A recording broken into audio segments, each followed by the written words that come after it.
Первый соревновательный день и сразу две медали. Даниил Володин и Валентин Васильев завоевали серебро и бронзу в национальных прыжках Кылы, продемонстрировав технику и мастерство якутской школы легкой атлетики. Как отметил тренер, ребята показали свои личные рекорды. Первая задача была так выполнить свой личный рекорд.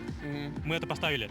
И еще второй цель это была рекорд республики. Рекорд игр Дети Азии. Но вот, как вы видите, тут парень с Приморского, да?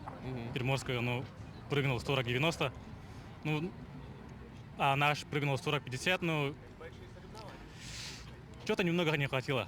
Кроме якутских прыжков, в борьбу за медали вступили бегуны на 100, 400 и 3000 метров у юношей и девушек, а также прыгуны в высоту и длину. Спортсмены республики были представлены в каждом из забегов, однако до медалей никто из них так и не добрался.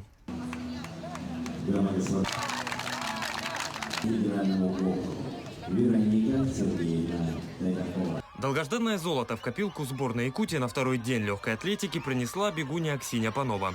В беге на 100 метров с барьерами она уверенно лидировала с результатом 14,86 секунд, обновив свой личный рекорд. В этот же день прошли соревнования в беге на 100 и 110 метров с барьерами, а также 200 метров и 800 метров. В соревнованиях по якутским прыжкам из тенга среди девушек серебро завоевала Ксения Калачевская. А вот среди юношей вновь серебро и бронза у героев вчерашнего дня Даниила Володина и Валентина Васильева. Итог второго дня – 4 медали у легкоатлетов. Было эмоционально тяжело. Я знала, что буду первая. Я готовилась к этому эмоционально и физически. Тренировки были очень тяжелые. Мне было не то чтобы тяжело настроиться, я просто знала то, что если я хорошо настроюсь, что тут рядом мой тренер, который всегда меня поддерживает и эмоционально со мной, я чувствовала это, скорее всего. Благодаря ему я сейчас здесь стою перед вами и выиграла. Третий соревновательный день также начался с побед для якутян. Нерюнгринец Артем Балан завоевал серебро в беге на 400 метров с препятствиями. Немногим позже его соотечественник Даниил Володин взял золото в якутских прыжках кобах, побив рекорд предыдущих игр. Результат обладателя медали высшей пробы – 34,61 метр.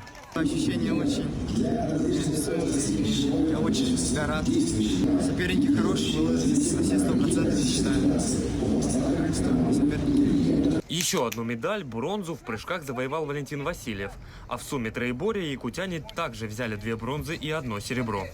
Таким образом, легкая атлетика для сборной Якутии на Детях Азии становится самым результативным видом спорта. Петр Васильев, Джулустан Иннокентьев, Владивосток.